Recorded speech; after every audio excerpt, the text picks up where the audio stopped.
करोगे उसका फल आपको मिलेगा। वही मैं कह रहा हूँ, उसका आप भजन भक्ति करो तो उसका फल मिलेगा। आप नव दुर्गा व्रत रहिए, आप एक हफ्ते के पूरे व्रत होते हैं। आज सोमवार का व्रत है शिव जी महाराज जी का, मंगलवार का व्रत है तो हनुमान जी का है जी। तो ये सारे पूरे के पूरे दिन व्रत है जी, सारे आ जाएंगे जो उसमें भी सारे सारे सारे दिन आएंगे। अब जो ये नव दुर्गा से लेंगे तो नवरात्र में सब आ जाएंगे। देखिए जितनी भी 9 प्रकार की भक्तियां हैं जो सारा संसार कर रहा है संसार जी, उनका उनके करने पर ऐसा नहीं है कि फल मिलता नहीं है, फल मिलेगा आपको। स्वर्ग के सुख, वैकुंठ के सुख आपको मिलेंगे। वैकुंठ धाम की 4 प्रकार की मुक्तियों में से कोई ना कोई मुक्ति का सुख आपको मिलेगा, लेकिन कितने समय के लिए मिलेगा? जितना आपका किया हुआ है। भाई बाजार मार्केट में आप सामान लेने के लिए जाओगे तो उससे कहोगे मुझे भाई 5 किलो चीनी देते, 10 किलो घी देते, 2 किलो सूजी देते हैं। तो जितना आपने ऑर्डर किया दुकानदार ने सामान आपको दे दिया और आपका पेमेंट और बिल बना करके दे दिया। आपको जितनी व्यवस्था थी आप ले आए, लेकिन उसके यहाँ तो भंडार भरा पड़ा है, जितने भी ग्राहक आएंगे सबको देगा वो तो व्यापारी है। इसी प्रकार से पहले सुनोसा जी, ये जो जितना हम करेंगे ना उतना हमें मिलेगा। ऐसा नहीं है कि आप हमने तो किया तो कुछ है ही नहीं है, मिल जाए हमें सब कुछ, ऐसा होने वाला नहीं है सुंदरता जी। जितना करोगे उतना ही मिलेगा, जितने भजन भक्ति करोगे उतने वैकुंठ धाम की मुक्तियों का सुख मिलेगा, नहीं मिलेगा।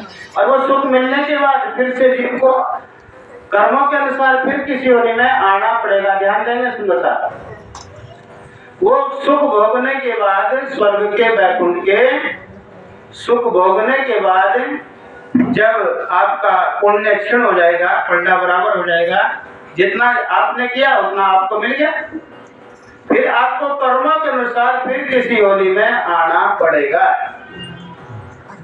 कर्म बंधन से, आवागमन से मुक्त नहीं होंगे सुंदरता जी। आपके पास तारतम है, जागृत बुद्धि का ज्ञान आपके पास में है। तारतम के द्वारा जागृत बुद्धि के ज्ञान से विचार करना है। कर्म बंधन से आज दिन तक कोई मुक्त हुआ ही नहीं है। 84 लाख योनियों के बंधन से जीव को मुक्ति कभी नहीं मिली। मुक्ति मिली, मोक्ष नहीं मिला। मुक्ति मिली वैकुंठ धाम की 4 प्रकार की मुक्तियां वो मिलती हैं। नवता भक्ति करने पर वो मिलती हैं, व्रत रखने पर, तीर्थ जाने पर, यज्ञ करने पर, अनुष्ठान करने पर, दान करने पर वो आपको मिलेगा।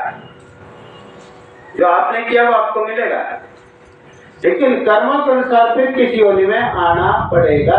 कर्म बंधन से जीव मुक्त होगा नहीं। कर्म बंधन से मुक्त होने का एकमात्र एक रास्ता है, वो क्या है? सतगुरु महाराज जी का सानिध्य।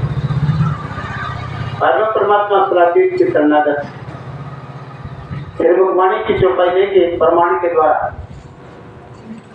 करने कर्म कछु ना रहा धनी बड़े कर पार। वाणी क्या कह रही है?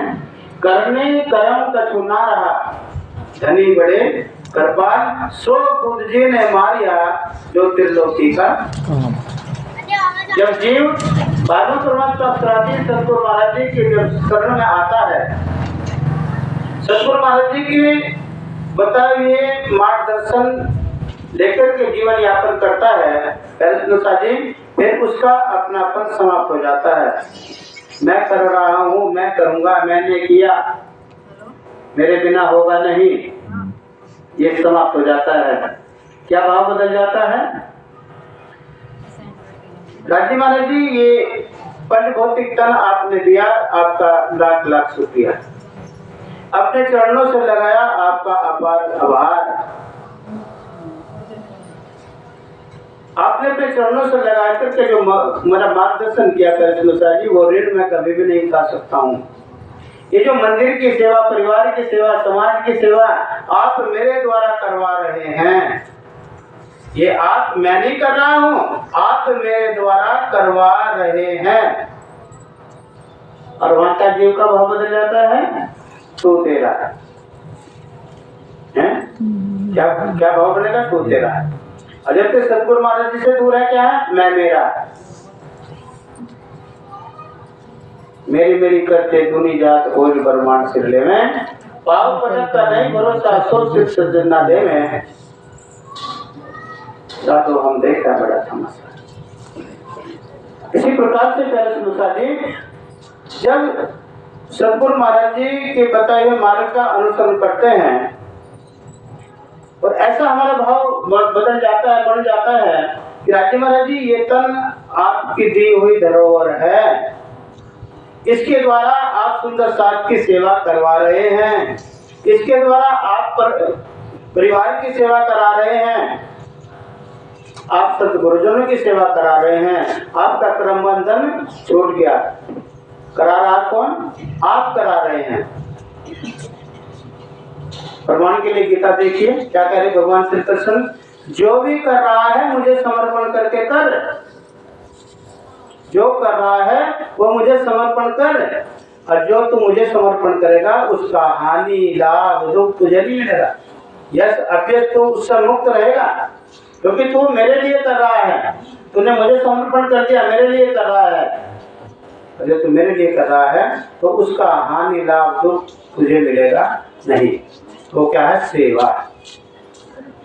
आप क्या कहेंगे? सेवा, प्रेम और सेवा। और हमारे पास ना तो प्रेम है ना सेवा। अपने आप को टटोड़ो, अपने आप को ढूंढो, कितना प्रेम है हमारे अंदर, कितनी हम सेवा कर रहे हैं संत गुरुजनों की, सतगुरु महाराज जी की, सुंदर साथ की। इसी प्रकार से पहले समस्या देखिए, आप दान करते हैं, दान का फल लेने के लिए तुम 1 रुपया दोगे वो 10 रुपये देगा। दान करते हैं, किसी को भूखे को भोजन खिला दिया तो भाई मेरे खेत में और भी पैदा बढ़िया होगी। किसी को 100 रुपये दे दिया तो उसके बदले में मुझे ब्याज के हाथ लगा करके चक्रवर्ती बहुत कुछ मिल जाएगा। तो दान दिया हुआ उसका फल मिलेगा आपको, लेकिन सेवा करोगे तो सेवा का फल मिलेगा नहीं। सेवा अनमोल है। मैं ये नहीं कहूंगा कि सेवा का फल नहीं मिलेगा, सेवा अनमोल है। और सेवा के बदले में सतगुरु महाराज धाम धनी आपको क्या दें, क्या उपहार दें, ये तो आपके ऊपर निर्भर है। इसलिए दुनिया वालों के लिए दान करना होता है और हम सब सुंदर साथ के लिए सेवा करना होता है।